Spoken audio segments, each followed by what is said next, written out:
এবার জানাবো এক নজরে দৈনিক পত্রিকার শিরোনাম। আমার হাতে শুরুতে আছে দৈনিক প্রথম আলো।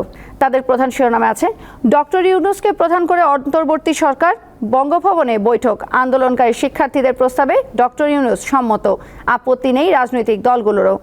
এর বাইরেও আছে সোমবারের সংঘাতের ঘটনায় আরও 103 জনের মৃত্যু সারা দেশে। আর আছে হামলা আগুনের পর ঢাকার বেশিরভাগ থানায় পুলিশ নেই।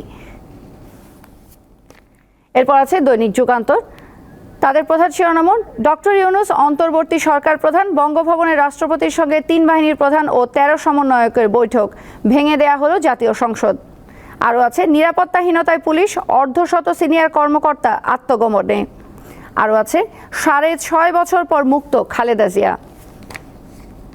দৈনিক কালের কণ্ঠের প্রধান শিরোনাম অন্তর্বর্তী সরকারের প্রধান ডক্টর ইউনূস, দ্বাদশ জাতীয় সংসদ ভেঙে দিলেন রাষ্ট্রপতি। আরও আছে নয়াপল্টনের সমাবেশ আজ, উপদেষ্টাদের বিষয়ে ইতিবাচক মনোভাব দেখাবে বিএনপি। আর আছে থানার নিরাপত্তা ও ট্রাফিক নিয়ন্ত্রণের দায়িত্বে আনসার, নিরাপত্তা ঝুঁকিতে পুলিশ। দৈনিক সমকালের প্রধান শিরোনামে আছে অন্তর্বর্তীকালীন সরকার প্রধান ডক্টর ইউনূস, বঙ্গভবনে বৈঠক। আরও আছে বেশিরভাগ থানা লণ্ডভণ্ড, নেই পুলিশ। এরপর আছে দৈনিক বণিক বার্তা। 15 বছরে আওয়ামী লীগ সরকার ঋণ করেছে 15.5 লাখ কোটি টাকার বেশি। এ সময় দেশ থেকে পাচার হয়েছে প্রায় 150 বিলিয়ন ডলার। আরও আছে অন্তর্বর্তীকালীন সরকারের 2 কাণ্ডারি প্রধান ডক্টর মোহাম্মদ ইউনূস, গুরুত্বপূর্ণ ভূমিকায় থাকতে পারেন ডক্টর সালেউদ্দিন আহমেদ।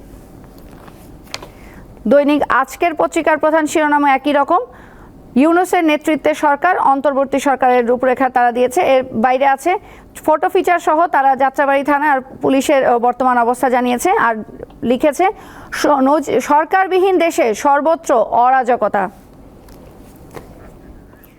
দৈনিক ইত্তেফাকের প্রধান শিরোনামে আছে ডক্টর মোহাম্মদ ইউনূসকে অন্তর্বর্তী সরকারের প্রধান করার সিদ্ধান্ত, বঙ্গভবনের রাষ্ট্রপতি ও 3 বাহিনী প্রধানদের সঙ্গে সমবিরোধী ছাত্র আন্দোলনে নেতাদের বৈঠক।